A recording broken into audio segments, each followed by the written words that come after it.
7 কোটি মানুষ যখন ছিল আমরা যুদ্ধ করে সংগ্রাম করে এ দেশ স্বাধীন করেছিলাম সামাজিক ন্যায় বিচার পাওয়ার জন্য, সাম্যের বাংলাদেশ পাওয়ার জন্য। দুর্ভাগ্যজনক কোনো সত্য আজকে 53 বৎসরে যারা এই ক্ষমতায় গিয়েছে, জনগণকে শোষণ করেছে, অত্যাচারের টিটুয়ার চালিয়েছে, আমরা লক্ষ্য করেছি দীর্ঘ চড়াই মধ্যে দিয়ে, সংগ্রামের মধ্যে দিয়ে আওয়ামী ফ্যাসিস্টকে বাংলাদেশ থেকে প্রত্যাখ্যাত করে অন্তর্বর্তীকালীন সরকার আমরা প্রতিষ্ঠা করেছিলাম। আমরা মনে করেছিলাম তারা জনগণের পাঁচ পদে দেশ এবং জাতির স্বার্থে কল্যাণকর উদ্যোগ গ্রহণ করবেন। আমরা লক্ষ্য করলাম এই সরকার বিশ্ব ব্যাংকের প্ররোচনায়, বিশ্ব ব্যাংকের প্রেসক্রিপশনে আপনারা লক্ষ্য করেছেন 100-র বেশি নিত্য পণ্যের উপরে আজকে ব্যাট বৃদ্ধি করেছে। আমরা বলতে চাই আজকে যারা টিন্ডারি ব্যবসায়ীরা রয়েছে, যারা লক্ষ লক্ষ কোটি টাকা বিদেশ পাচার করেছে, ওই টিন্ডারি ব্যবসা প্রতিষ্ঠানগুলো, ওই টিন্ডারি ব্যবসায়ীরা, টিন্ডারি শিল্পপতিরা তাদের যে আয়কর রিটার্ন দেওয়ার কথা তার 40% আপনারা উত্তোলন করতে পারেন নাই। সুতরাং করার পর মরার গা চালিয়ে এদেশের 18 কোটি মানুষের নাবিশ্বাস ওঠানোর জন্য এই সংগ্রাম যুদ্ধ হয় নাই। তাই আজকের এই প্রোগ্রাম থেকে আমরা স্পষ্ট ভাষায় বার্তা দিতে চাই, অতিরিক্ত ব্যাট প্রত্যাহার করতে হবে।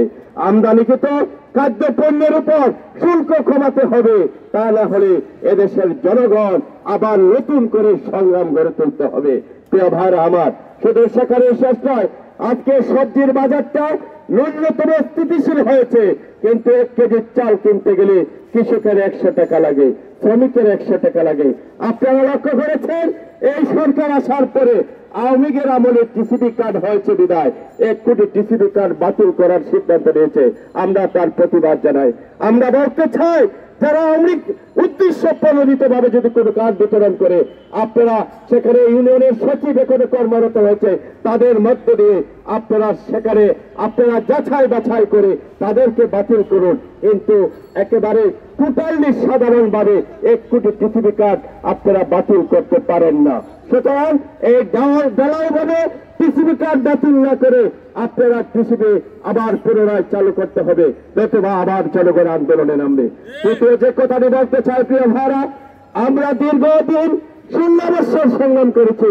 সংগ্রাম করে আমরা জাতীয়ভাবে একটা ঐক্য প্রতিষ্ঠিত হয়েছিল। সেখানে লক্ষ্য করেছেন ডান বাম ইসলাম বিরোধী যারা ছিল সবাই ফ্যাসিস্টের বিরুদ্ধে একাভিত হয়ে আন্দোলন করে ফ্যাসিস্টদেরকে আমরা প্রত্যাখ্যাত করেছিলাম।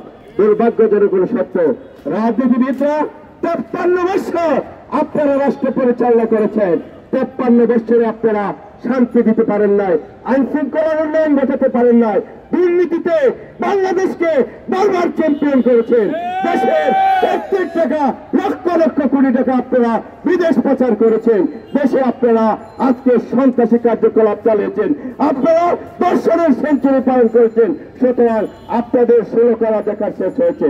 প্রিয় ভাইরা, আপনারা জানেন 71 পরবর্তী সময়ে আমাদের তৎকালীন সময়ের প্রেসিডেন্ট শেখ মুজিবুর রহমান মূলত বাকশাল কায়েমের মধ্যে দিয়ে আজকের আওয়ামী লীগকে নিষিদ্ধ করেছিলেন। জিয়াউর রহমান সাহেব বহুদিনের গণতন্ত্রের নামে সেই বাকশালকে আওয়ামী লীগের নামে প্রতিষ্ঠিত করে দিয়ে তার খেসারত তার জীবনের বিনিময়ে দিতে হয়েছে। প্রিয় ভাইরা আমার, শুধু সেখানে শেষ নয়, দ্বিতীয় পর্যায়ে দেখেছেন আপনারা জাতীয় পার্টি সেই প্রেসিডেন্টদেরকে পুনর্বাসন করার মধ্যে দিয়ে জাতীয় পার্টি আজ গৃহপালিত প্রসূত হয়েছে।